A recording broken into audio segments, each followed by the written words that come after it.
ऐकूया सविता पाटील ठाकरे यांची एक कविता. प्रेम म्हणजे तू नसतानाही तुझ्यासोबत असणं. प्रेम म्हणजे नेहमीच एकत्र चालणं नाही. कधीकधी एकट्यानं चालतानाही दोघे असतात. वाटेकडं पाहणाऱ्या नजरेत, आठवणींच्या कुशीत आणि हृदयाच्या गूढ गाभाऱ्यात तू असतोस, अगदी गूढ सावलीसारखा. तू समोर नसतोस, पण तुझं अस्तित्व हवेत विरलेलं असतं. ओठावर न उच्चारलेलं तुझं नाव असतं आणि श्वासांमध्ये मिसळलेला तुझा सुगंध.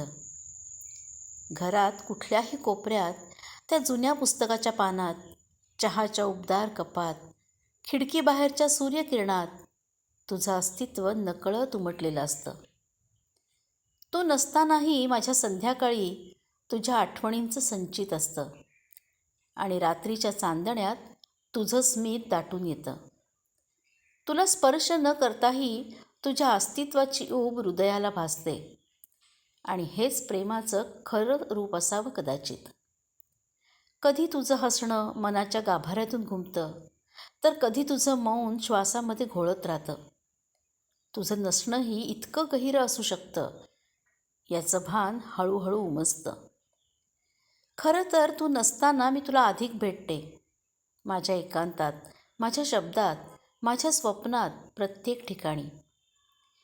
प्रेम म्हणजे दोन हातात हात गुंफणं नाही. प्रेम म्हणजे त्या विरहाच्या शांततेतही एकमेकांची उपस्थिती जाणवणं.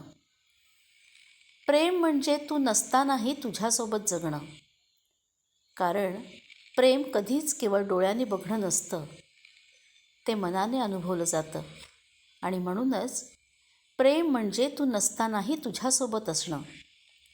तुझं नसणं हे काही रिकाम पण नाही, ते एक हळवं सुंदर अस्तित्व आहे, एक अदृश्य धागा आहे, जो मनाच्या खोल कप्प्यात तुझ्याशी जोडून ठेवतो.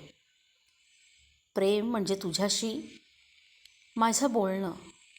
प्रेम म्हणजे तू माझ्याशी बोलणं नाही. प्रेम म्हणजे मी तुझ्या मौनात गुंतणं, तू नसतानाही तुझ्यासोबत असणं.